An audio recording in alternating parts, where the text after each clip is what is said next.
안녕하세요. 유튜브 행복한 내과의사 이종호입니다. 요즘 건강에 대해서 얘기하다 보니 계속 반복되는 단어가 스트레스입니다. 스트레스는 실제로 작게는 소화불량이나 신진대사를 방해하는 것부터 크게는 나중에 암까지도 발병시킬 수 있으니 주의해야 하는데요. 스트레스가 있으면 푸는 방법도 다양하지만 젊은 친구들은 먹는 것으로 푸는 일이 많다고 하더라고요. 비만도 비만이지만 나이가 들면서 음식을 소화하는 능력은 떨어지는데 먹는 양은 늘고 운동은 하지 않으니 팔다리는 근육이 줄어들어서 가늘어지는 반면에 배는 울룩하게 나와서 복부 비만이 되는 분이 많습니다. 중년 남녀의 복부 비만 비율이 높은 건 이런 이유 때문입니다. 뱃살이 많은 복부 비만에도 여러 이유가 있지만 윗배가 나왔느냐 아랫배가 나왔느냐에 따라서 기준은 다릅니다. 아랫배만 나온 경우보다는 배꼽을 기준으로 해서 위아래가 모두 불룩한 경우가 더 좋지 않는데요. 보통 성인 남성 기준 허리가 36인치 이상, 성인 여성 기준 34인치 이상이면 복부 비만이라고 판단합니다. 비만 얘기를 하니 예전 일화가 떠오릅니다. 40년 전 추억인데요. 제가 산업체 신체검사차 방문했을 때 1000명 이상의 직원 중 당시엔 체중 70kg 이상의 남성이 5명 정도였습니다. 놀랍지요? 하지만 지금은 한 업체 1000명의 남성 직원을 검사하면 극소수만 70kg 이하가 아닐까 생각이 됩니다. 40여 년 동안 우리나라가 더 잘 살게 된 것도 맞지만 비만 인구가 현저하게 늘어난 것입니다. 복부 비만, 즉 뱃살은 가능한 빨리 빼는 것이 좋은데요. 오늘은 뱃살을 효과적으로 빼는 방법에 관해서 얘기해 보겠습니다. 뱃살 고민은 많지만 쉽게 빠지지가 않죠. 어떻게 빼면 좋을까요?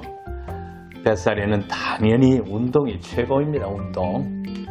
뱃살이 하루아침에 빠지는 것이 아니기 때문에 꾸준한 운동이 중요한데요. 과격한 운동보다는 천천히 오래 할 수 있는 쪽이 좋습니다. 달리는 것보다는 빠르게 걷는 것이 좋고 자전거나 계단 오르기도 효과적입니다. 이 모두가 유산소 운동이기 때문에 칼로리 소모가 많아 지방 분해에 도움이 됩니다. 이런 운동은 주 3, 4회 정도 한 번에 1시간 정도로 하는 것이 좋습니다.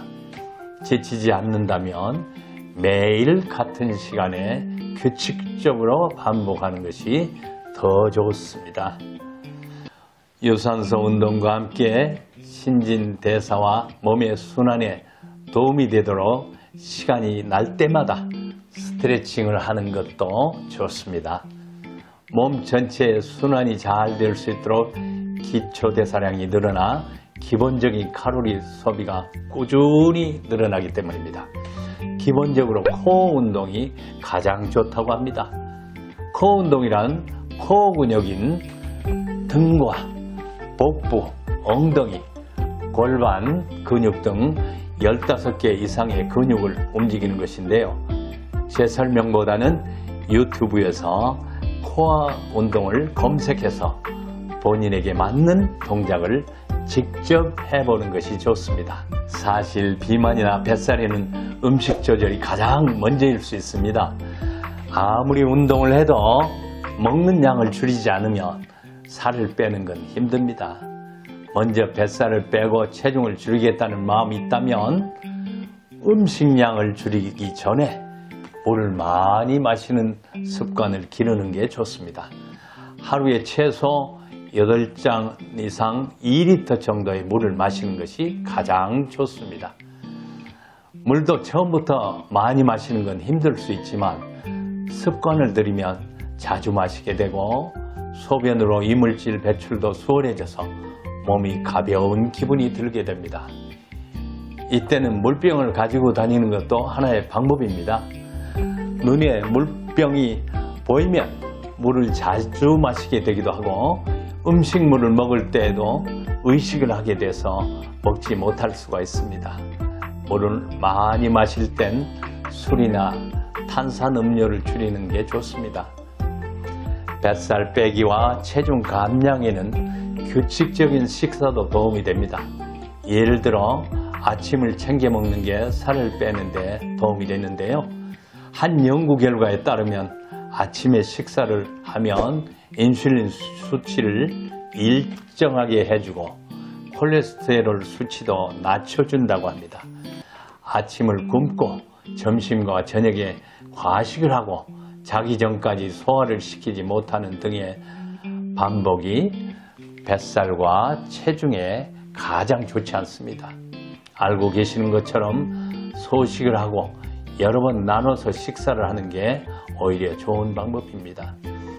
굳은 각오로 살을 빼겠다는 생각을 했다면 스스로 하루에 먹는 음식의 칼로리를 확인해 보는 것도 좋습니다. 규칙적인 습관만큼 좋은 것도 없으니까요.